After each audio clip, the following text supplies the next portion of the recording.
récupérés par les fantassins. Effectivement. D'accord. Maintenant, je voudrais savoir, qualité 2, J'étais le commandant adjoint. vous étiez le commandant adjoint. De là-bas, je suis venu à Mamou comme commandant de groupement de la gendarmerie territoriale de Mamou, D'accord. où j'ai servi 9 ans. Vous avez servi 9 ans à Mamou. Oui. D'accord. Maintenant, mon colonel, vous avez quitté Kaléa sur instruction Du chef d'état-major. Du chef d'état-major de la gendarmerie nationale, Oui. qui vous a fait savoir que le camp avait été récupéré par les fantassins. Oui. Donc, chose qui voudrait sous-entendre que n'étant pas de l'armée et que les formations étant différentes, vous ne pouviez plus maintenir votre position là-bas parce que les deux corps n'étaient pas les mêmes. Bon, il y avait ça, mais c'est que ils avaient complètement occupé l'école. On n'avait plus maintenant notre raison d'être là. Donc, l'école a complètement été occupée par les fantassins. Oui. La gendarmerie a récupéré l'école seulement en 2011, pendant la réforme. D'accord. Maintenant, mon colonel, je voudrais savoir,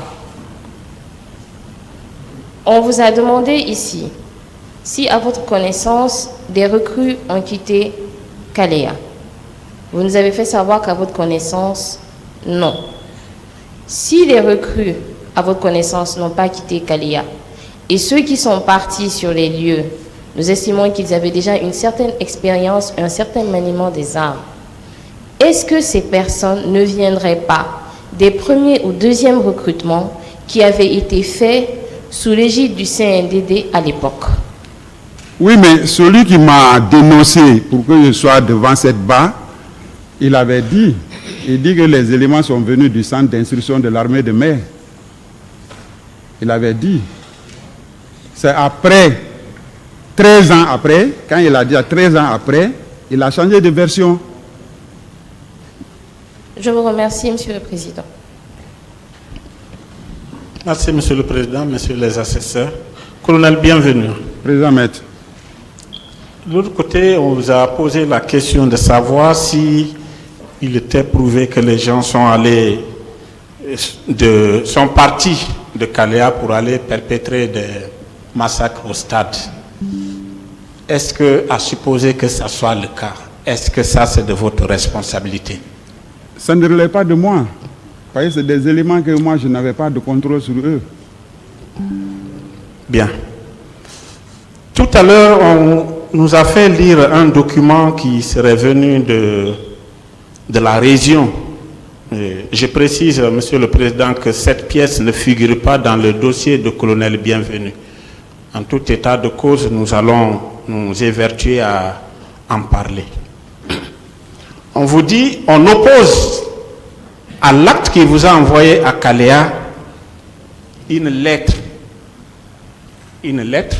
de celui-là qui vous a succédé à la région. Dans la nomenclature des actes, est-ce que entre les deux, on peut prendre cette lettre comme crédible entre votre acte, entre la déclaration de votre supérieur hiérarchique, général Baldé, qui a déclaré ici que vous n'avez jamais été directeur de Kaléa en son temps, et la lettre qui, selon le parquet, dit que vous avez été directeur de Kaléa. Qu'est-ce qu'il convient de prendre comme vrai? Sur cette correspondance, il devrait joindre mon acte de nomination. Mon acte de nomination, parce que lui-même, sur cette lettre, il a joint à cette lettre lui-même le décret qu'il a nommé à Kaléa comme directeur du centre d'entraînement des forces de gendarmerie. Il a joint à cette lettre le programme d'installation qui a été délivré par l'inspecteur général des forces armées. Il a joint à cette liste le procès verbal de passation de service. Alors, le mieux pour lui, pour dire que moi j'étais le directeur, ça revenait à lui de joindre aussi mon acte de nomination.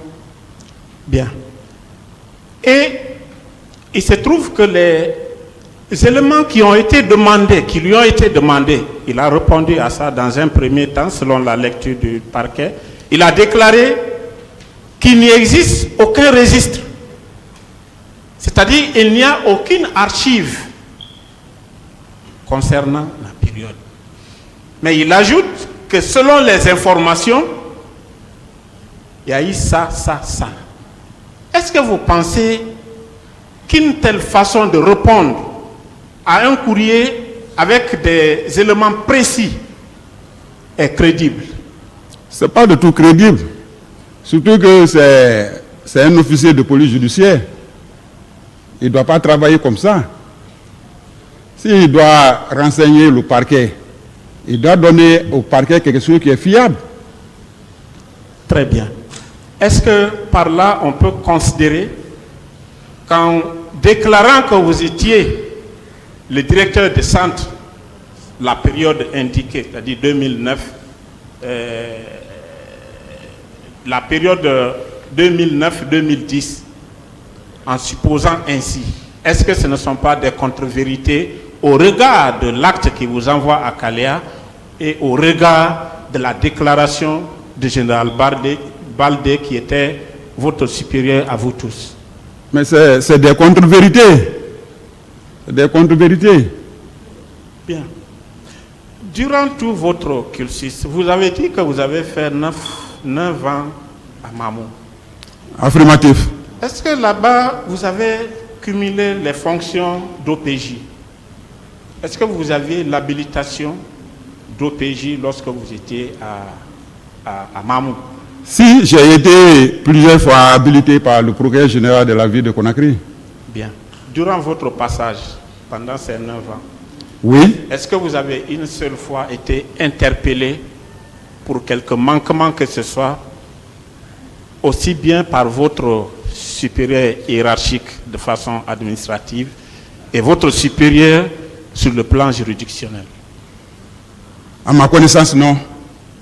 Est-ce que vous aviez de bonnes appréciations ou de bonnes relations avec votre parquet d'attache? Si. J'étais vraiment en bon terme avec mon parquet d'attache. Lorsque vous êtes venu à la région, est-ce que vous avez été interpellé sur quelque comportement négatif que ce soit dans votre conduite? Je ne me rappelle pas, maître. Merci, Monsieur le Président. Ouais, il n'y a plus de questions.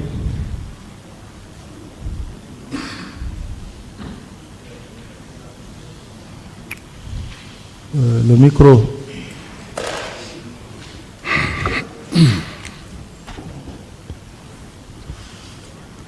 Le micro, s'il vous plaît. Les techniciens ne sont pas là.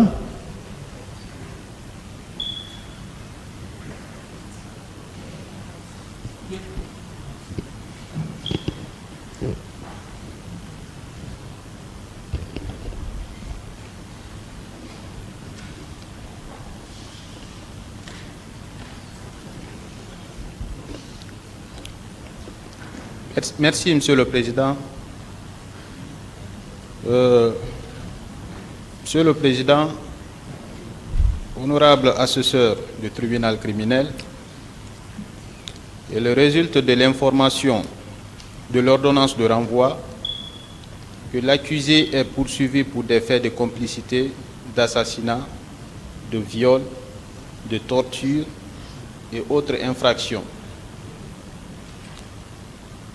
Ces infractions, bien que juridiquement fondées au regard des éléments constitutifs,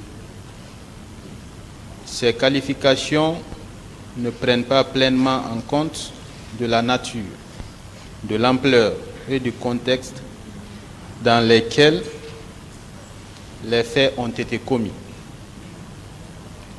Les éléments obtenus suite à des différentes questions posées démontre que les actes commis dépassent le cadre d'infraction isolée ou ordinaire.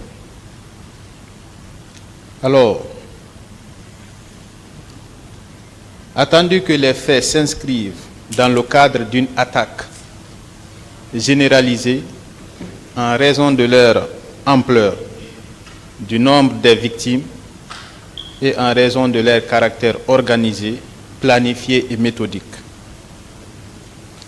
que cette attaque était dirigée contre une population civile identifiable en raison de leur opposition à la candidature de capitaine Moussa Dadis Camara aux élections présidentielles. Que les faits reprochés à l'accusé, notamment la complicité de meurtre, de viol, de torture, j'en passe, entrent expressément dans les actes constitutifs de crimes contre l'humanité.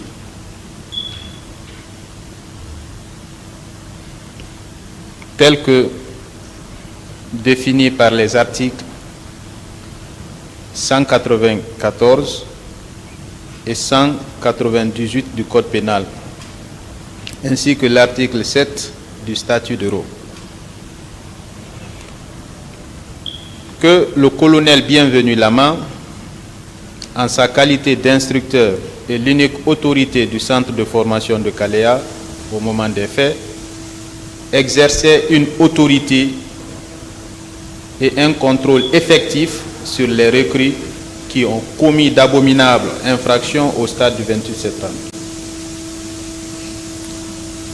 Le colonel Bienvenu Lama avait eu connaissance, tout le moins, ne pouvait pas ignorer que ces recrues allaient commettre des actes constitutifs de crimes contre l'humanité. Par ces motifs, le ministère public requiert qu'il vous plaise, Monsieur le Président, honorable assesseur, requalifier les faits initialement poursuivis sous la qualification de complicité de meurtre, d'assassinat et autres infractions en crimes contre l'humanité sur la base de la responsabilité du supérieur hiérarchique. Je laisse donc le micro au procureur de la République pour la suite.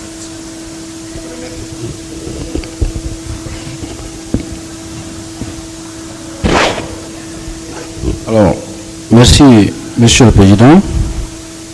Merci, Messieurs les assesseurs. À la suite des observations formulées par mon collègue prédécesseur ici, tendant à la requalification des faits initialement poursuivis pour des complicités de meurtre en des faits de crimes contre l'humanité et de responsabilité pénale du supérieur hiérarchique et militaire. Monsieur le Président, je vais abonder dans le même sens. Pourquoi la requalification s'impose? Pourquoi elle est de droit? Pour deux choses. Tant sur les faits que sur le droit lui-même. Monsieur le Président, Monsieur les assesseurs, de quel fait vous êtes saisi? Vous êtes saisi de faits de meurtre sur un nombre de 150 et quelques personnes. Tuées dans un périmètre bien déterminé, c'est-à-dire dans l'enceinte du stade du 28 septembre. De quel fait vous avez été également saisi, Monsieur le Président? Il s'agit de cas de viol portant sur des centaines de femmes violées à ciel ouvert. Il s'agit également, Monsieur le Président, de cas de torture portant sur un nombre élevé. Il s'agit également, Monsieur le Président, de cas de disparition forcée. Monsieur le Président, tous ces faits ont été commis sur une population civile désarmée, sans aucun moyen de défense. Pour quel motif? Pour des motifs politiques. Monsieur le Président, si le parquet a sollicité la requalification, c'est tenant compte de la gravité de ces faits. il vous a dit ici la différence entre un crime ordinaire et un crime aussi grave que cela, un crime contre l'humanité. Il y a un peu des éléments caractérisants qui font un peu la différence. D'abord, c'est à travers les actes que nous venons d'évoquer tout à l'heure.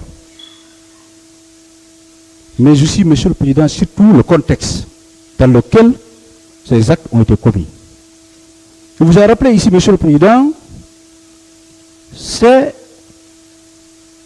faits ont été commis par une attaque systématique ou généralisée contre une population civile.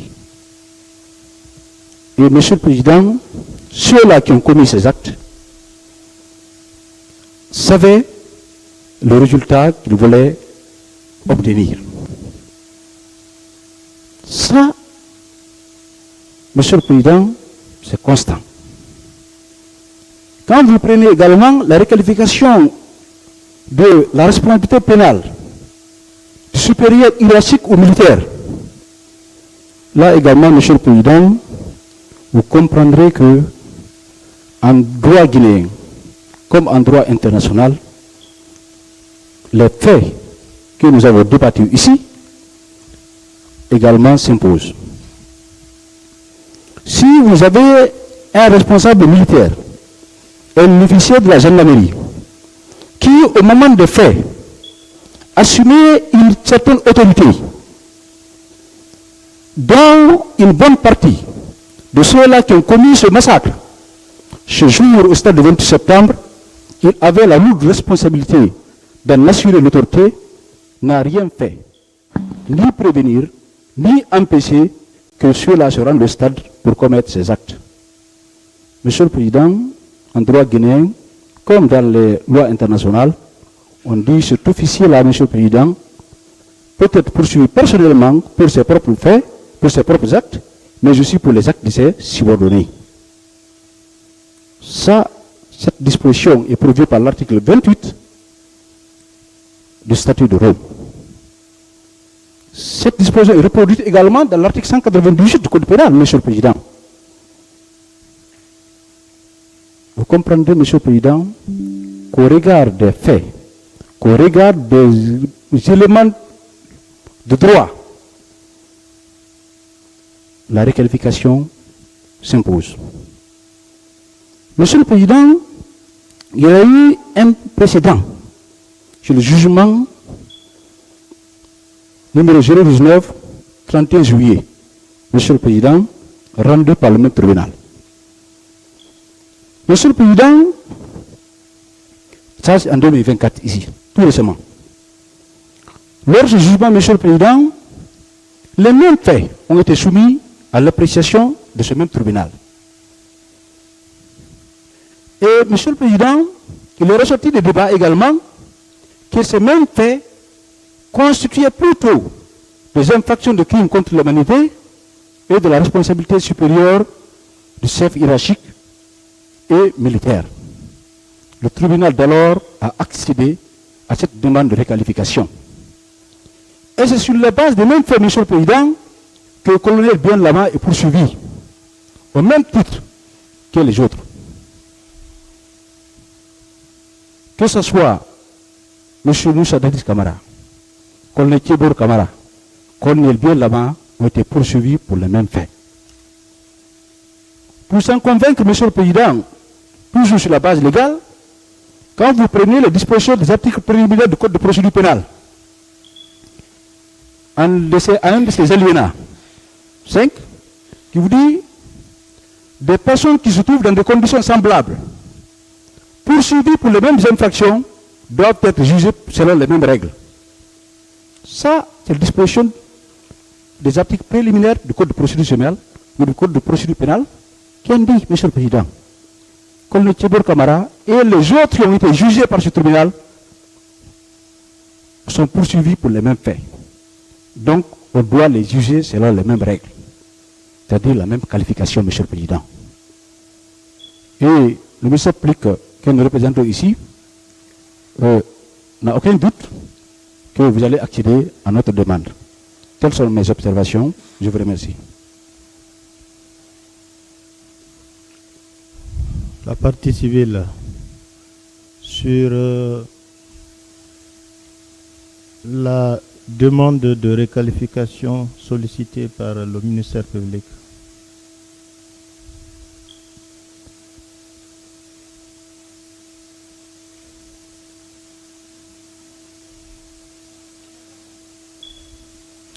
Passez le micro, s'il vous plaît.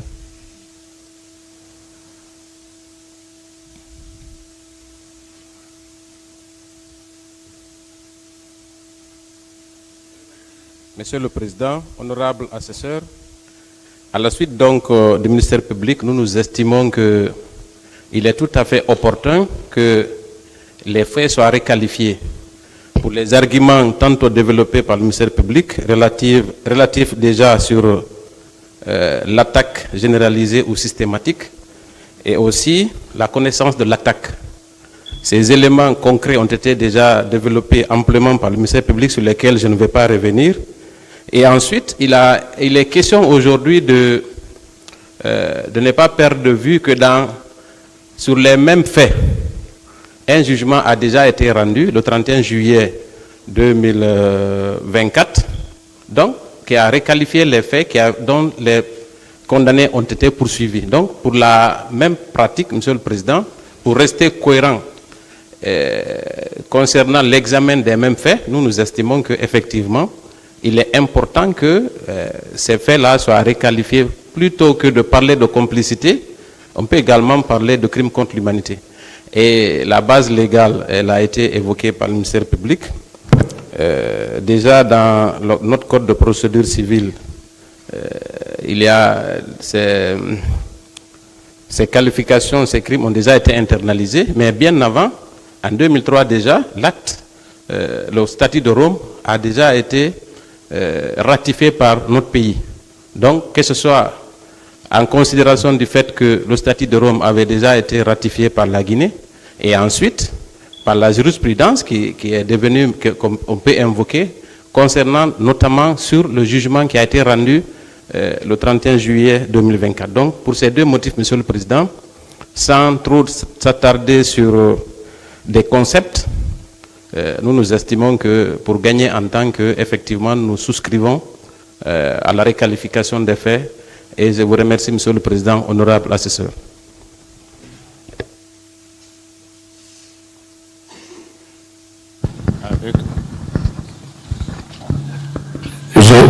Je vous remercie, Monsieur le Président. Je remercie également le ministère public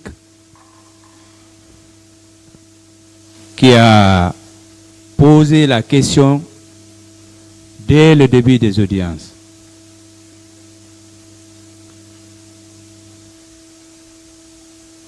Personnellement, depuis 2009, nous battons pour que ces faits-là soient reconnus comme étant des faits qui relèvent des crimes contre l'humanité. Donc je me joins au ministère public et je m'en remets à vos sagesses. Je vous remercie.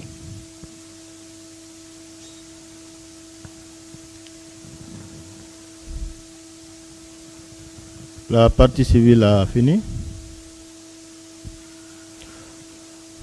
La défense.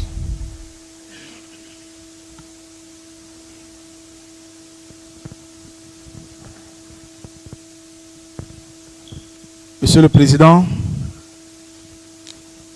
messieurs les assesseurs, le droit pénal n'est pas un droit de rattrapage. Le droit pénal n'est pas un droit qui permet de rattraper ce que nous avons laissé partir. Non, Monsieur le Président. Cette procédure, si ce n'est pas, comme le colonel aime dire, les faits du destin, ce dossier serait clos il y a longtemps. Monsieur le Président. Monsieur le Président, la qualification de crime contre l'humanité évoquée par le parquet constitue en droit pénal la qualification la plus grave. Parce qu'elle doit obéir à des conditions cumulatives, Monsieur le Président. Strictes et impératives, dont l'absence d'une seule suffit à écarter la qualification sollicitée, Monsieur le Président. Monsieur le Président, en droit international pénal, notamment l'article 7 du statut de Rome, Monsieur le Président, et même si nous prenons les jurisprudences, bon, on nous fait voir d'une jurisprudence qui n'est même pas encore devenue définitive parce que la décision rendue a fait l'objet d'un recours par le parquet lui-même et aussi par les défenses ou la défense. Donc, il ne peut pas servir de jurisprudence. Quand nous devons parler de jurisprudence, parlons de jurisprudence internationale. C'est ça la jurisprudence. Faisons le droit comparé, Monsieur le Président. Donc, si nous essayons de parler de jurisprudence, prenons la jurisprudence, la décision qui a été rendue par le tribunal spécial sur les affaires commises par à l'Est-Yougoslavie, au Rwanda et même par la Cour internationale de justice. La Cour pénale internationale, pardon, Monsieur le Président. C'est ça la jurisprudence. Mais une décision rendue à l'interne, contre laquelle il y a eu un recours, elle n'est même pas encore classée parmi les jurisprudences de principe. Pas du tout, Monsieur le Président. Comme je le disais, Monsieur le Président, un crime contre l'humanité suppose nécessairement une attaque généralisée ou systématique, Monsieur le Président. En deuxième lieu, l'attaque doit être dirigée contre une population civile. En troisième lieu, Monsieur le Président, une exécution en exécution d'une politique de l'État ou d'une organisation. En quatrième, avec connaissance de cette attaque par l'auteur et un lien personnel, Monsieur le Président, et intentionnel avec les actes incriminés, Monsieur le Président. Ces 5 actes, Monsieur le Président, que je viens de citer, sont cumulatifs. Ils sont cumulatifs, Monsieur le Président. La poursuite, le parquet, Monsieur le Président, cherche à contourner. Parce que, Monsieur le Président, le parquet ne trouve absolument pas d'acte matériel dans ce dossier. Contre le colonel Bienvenu, qui est d'ailleurs un cadre. Il est bien arrêté intellectuellement, Monsieur le Président. Il n'est pas comme les accusés qu'on a connus ici. Pas du tout. Il connaît son dossier, il a la maîtrise de son dossier.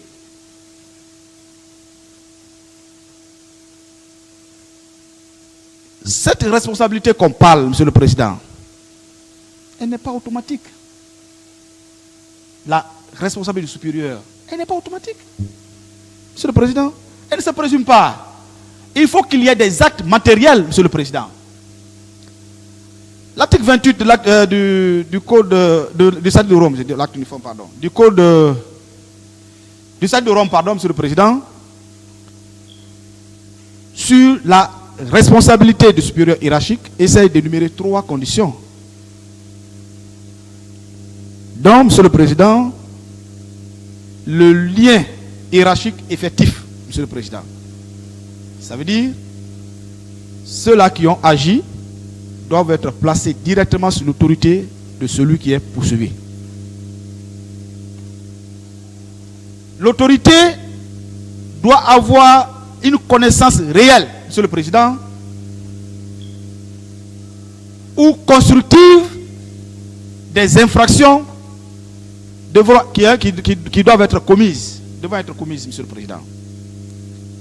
En troisième lieu, Monsieur le Président, l'omission fautive, le fait pour l'autorité de ne pas empêcher la commission, Monsieur le Président. Ce sont les 3 conditions pour qu'on parle, Monsieur le Président, de qualification de crime contre l'humanité pour faire des supérieurs hiérarchiques. Dans le présent cas, Monsieur le Président,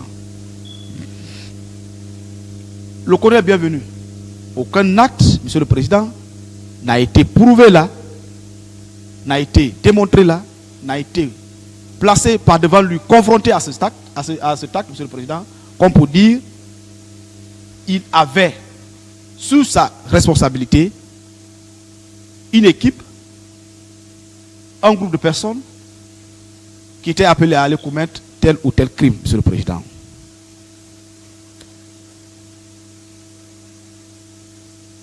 On lui a posé la question relativement à sa qualité de directeur. Il vous a dit qu'il n'était pas directeur de centre. Il n'était également pas directeur de stage. Il était instructeur.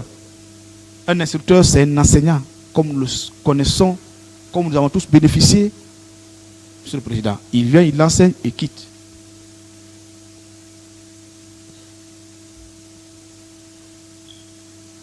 Il n'avait aucun pouvoir, Monsieur le Président, de déployer à l'extérieur du centre des gens, des élèves gendarmes dont il avait la charge d'enseigner, Monsieur le Président.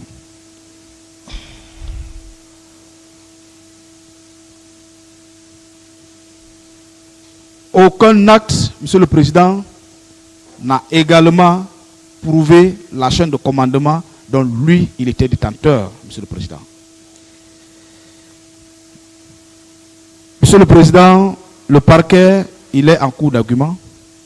C'est pourquoi la partie civile n'a même pas voulu l'accompagner. Mais avec l'esprit de solidarité, sûrement, elle a voulu simplement se greffer à cette position du parquet en voulant l'accompagner sans pour autant aller avec la fougue qu'elle avait, Monsieur le Président, dans les précédentes positions. Elle n'a pas pu dans ce présent cas, Monsieur le Président.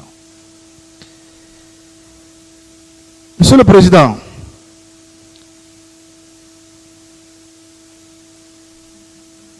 la question sur la connaissance des infractions poursuivies.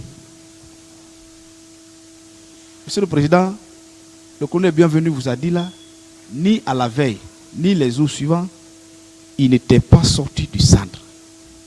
Il était au centre. Il n'avait aucune connaissance sur les manifestations, ou en tout cas sur le comportement de ceux-là qui s'étaient rendus au stade. Et que de sa connaissance, il avait le pouvoir d'empêcher. C'est quand on a une autorité sur un groupe de personnes qu'on a au moins le pouvoir d'empêcher ces actions. Ceux-là qui s'étaient rendus au stade, est-ce que c'est des gens, c'était des élèves gendarmes? M. Colonel nous a dit qu'il n'avait pas d'élèves gendarmes au centre. Il était allé préparer l'arrivée des stagiaires. Et le centre était compartimenté, Monsieur le Président. Donc il n'y avait aucun effectif, Monsieur le Président, sous sa gouverne, Monsieur le Président. C'est pour toutes ces raisons, Monsieur le Président, sans pour autant vous retenir si long, nous vous prions de bien vouloir constater qu'il n'y a aucun acte qui n'existe dans le dossier, un acte matériel incriminant le colonel Bienvenu Lama relativement à cette histoire d'acte de supérieur hiérarchique. En second lieu, il n'était pas l'autorité hiérarchique effective, comme le parquet et la partie civile sont en train d'insinuer. Il n'avait pas connaissance, Monsieur le Président, démontrée des actes qui ont été commis. Et, Monsieur le Président, il ne s'est pas abstenu d'arrêter parce qu'il n'était même pas informé de la commission de quoi que ce soit, Monsieur le Président. Comme pour dire, Monsieur le Président, il vous plaira de bien vouloir écarter ces observations du ministère public tendant à la requalification des infractions poursuivies. Je vous remercie.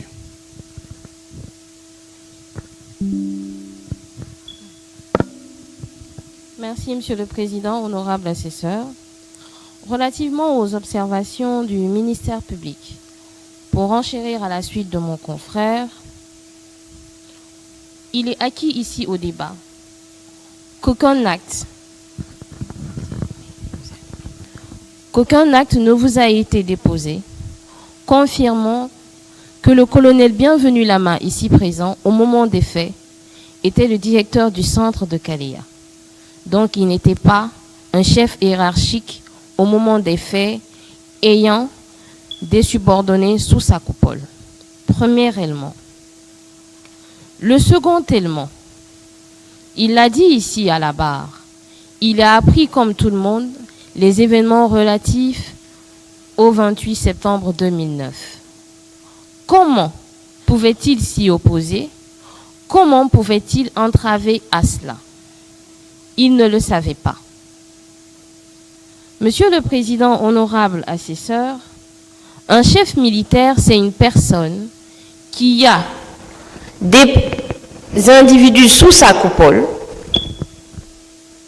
à qui il donne des ordres, qui les exécute, et contre des personnes bien distinctes. Dans le cas d'espèce, M. Bienvenu Lama n'a jamais eu une troupe sous sa coupole. Il l'a réitéré et martelé. Il est parti après que cette école soit ouverte pour la formation des élèves gendarmes. Il n'a jamais fait cas du fait qu'il était le directeur du centre d'instruction de Kalea. Donc, à quoi bon une requalification des faits en crime contre l'humanité? Elle ne s'y est pas en la matière, Monsieur le Président, honorable assesseur. Mon confrère a déjà décortiqué au préalable les différents éléments cumulatifs qui doivent être pris en compte pour qu'il puisse y avoir une requalification de crime contre l'humanité. Il n'était pas un chef hiérarchique, il n'avait pas de troupes sous son ordre, il n'avait pas donné d'instruction en ce sens et il n'avait pas connaissance des actes qui devaient être perpétrés. Raison pour laquelle nous vous demandons d'écarter ces observations et de ne pas suivre le parquet. Je vous remercie.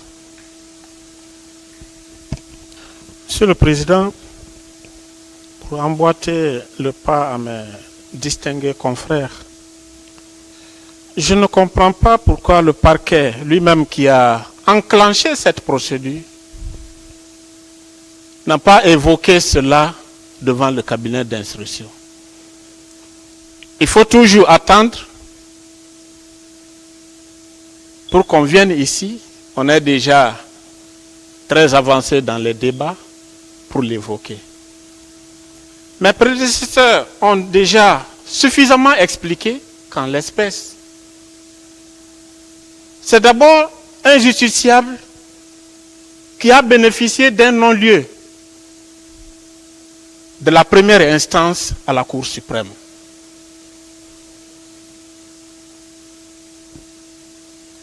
C'est un justiciable qui vous a expliqué l'acte qui l'envoie à Kalea. Est-ce là en qualité de supérieur hiérarchique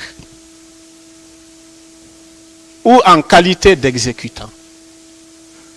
Cela a été suffisamment exposé par mes prédécesseurs. Je ne vous prendrai pas du temps pour cela. En l'espèce, Monsieur le Président, parlant de la requalification des faits, il s'agit d'une situation beaucoup plus grave. Alors, au moment des faits, nous avions des dispositions en matière pénale. Et il vous souviendra, Monsieur le Président, que dans ce dossier, il y a eu déjà une requalification devant le pool des juges. Et le parquet avait estimé que ces faits ne devaient pas être traités comme étant des infractions qui relèvent du statut de Rome. Mais pourquoi c'est à la phase de jugement qu'il faille encore revenir sur la même question. Faut-il prendre des dispositions du code pénal plus douces ou des dispositions plus graves, Monsieur le Président? Pour notre compréhension, Monsieur le Président, lorsqu'il s'agit de l'application des dispositions du code pénal dans le temps, en ce qui concerne le prévenu, en ce qui concerne l'accusé, c'est les dispositions les plus douces qui s'appliquent. On ne peut pas changer les règles de jeu au cours du match. C'est pourquoi, Monsieur le Président, puisqu'il a été suffisamment expliqué que les conditions de la responsabilité du supérieur hiérarchique ne sied pas en l'espèce, étant entendu que les personnes qu'on dit s'être rendues au stade du 28 septembre ne relevaient pas de son pouvoir ni de son autorité.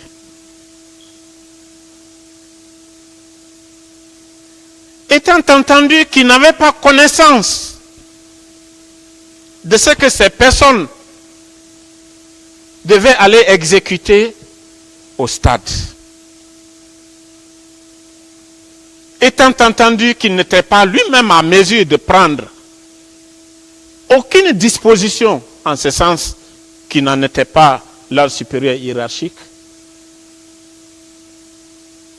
étant bien entendu, Monsieur le Président, qu'il vous a lu l'acte qu'il envoie à Kalea, il vous plaira, Monsieur le Président, de rejeter purement et simplement cette demande et de laisser que les débats continuent dans cette affaire. Je vous remercie.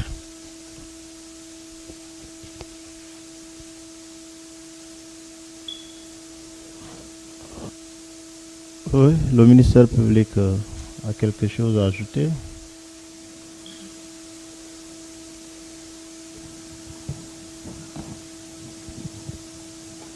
Merci, Monsieur le Président. Honorables assesseurs, à la suite donc de mes brillants collègues,